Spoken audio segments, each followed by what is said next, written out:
Сәлематсыңдар ма, балалар? Бүгін дүниетану сабағынан отбасының берекесі бәрінен қымбат деген тақырыппен танысатын боламыз.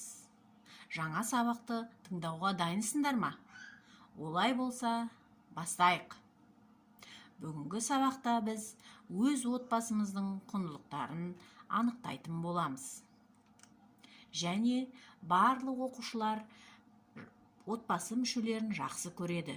Оларды құрмет көрсетуді, қамқор болуды және сонымен қатар отбасылық құндылықтарды сақтаудың мәнін түсінетін болады. Ал көптеген оқушылар отбасы, бақытты отбасы деген түсініктердің мағынасын ұғынатын болады. Ал кейбір оқушылар сыныптағы оқушылардың бірігіп, ұжымдасып жұмыс істеуіне жағдай жасайды, мүмкіндік туғызады.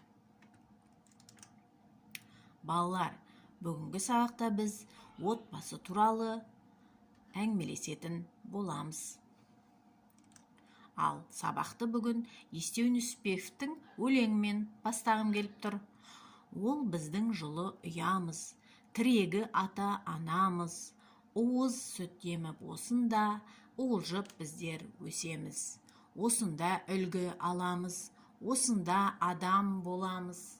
Еркелеп ойнап, еліктеп, осында өсіп туламыз. Балалар, барлық адамдар бақытты болғысы келеді, солай емес пе? Егер барлық адамдар бақытты болғысы келсе, онда барлығы да бір нәрсені ғана армандайды деген сөз бе? Яғни, бақыт деген ұғымды әр адам әр қалай түсінеді. Қазір мына тапсырмаға назар аударып көрейікші. Адам өміріндегі бақыт деген ұғымға сәйкес келетін маңызды нәрселерді маңыздылығына қарай нөмірлеп көріңдерші. Қараңдар. Бақыт деген отбасы ма? Материалды игілік пе? Немесе мансап па? Немесе демалыс пен балалар ма? Кәне, нөмірлеп көрейік. Қараңдар барлығын. Бәріңізде бір және екі деген нөмірде отбасы мен бала сөздерін жазуларың мүмкін. Неліктен отбасы мен бақыт өзара байланысты? Неліктен отбасы адам үшін сонша маңызды? Балалар, отбасы қоғамның негізі. Себебі қоғам отбасыдан тұрады. Егер отбасылық құндылықтар маңызын жоғалтатын болса, адамгершілік қасиеті жойылатын болса, онда бүкіл адам, қоғам құрдымға кетеді. Өмір, заман өзгереді. Заман өзгерген сайын мызғымастай көрінген болады. Құндылықтар да өкінішке орай өзгере бастайды. Егер адамдар бірінші орынға отбасы мен балаларын емес, өзінің мансабы мен жеке басын ғана қойса, қалай болады?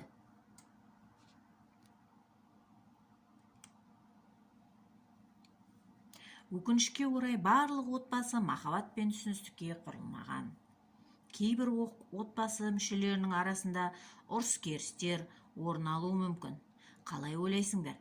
Бір-біріне жақын адамдар не үшін келіспей қалып жатады? Оған не себеп болуы мүмкін? Қоғамда әртүрлі отбасылар кездеседі. Кейбір отбасыларда тек бір ғана ата-ана болуы мүмкін. Бірақ бұл жаман емес. Егер отбасы өзара түсіністікке құрылса және отбасы мүшелері бір-біріне қамқорлық танытса, мұндай отбасылар ең жақсы жанұяға айналады. Сонымен қатар, көп балалы отбасылар бар.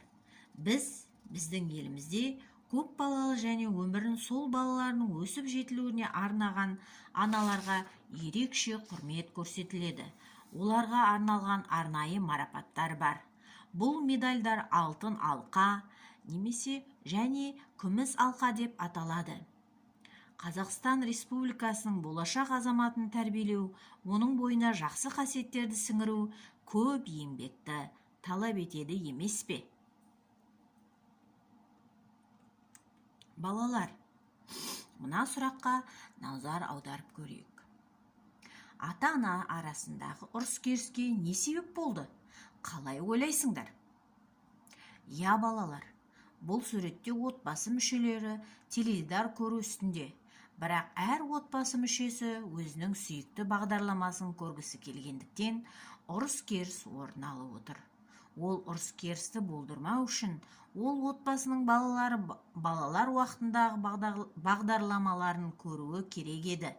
Немесе отбасы мүшелері ақылдасып, теледидар көру уақытының кестесін құрып қойса да болар еді. Сонда мұнда ұрыс-керіс орын алмас еді. Енді мына сұраққа назар аударып көрейік. Ата-анасы ұрсып жатқан кезде бала қандай сезімде, қандай көңіл күйде болады? Отбасында ұрысу қай отбасы мүшесінде көңіл күйін түсірері анық. Сонымен қатар, кішкентай балалардың көңіл күйін бұзып, оның мінез-құлқына теріс әсерін тигізеді. Сондықтан, ересек адамдардың ұрыс-керісі баланың көзінше орын алмағаны абзал. Балалар, біз тағы бір отбасы туралы айтуды ұмытып барамыз. Ол отбасы біздің сыныбымыз. Сынып сендердің екінші отбасыларың.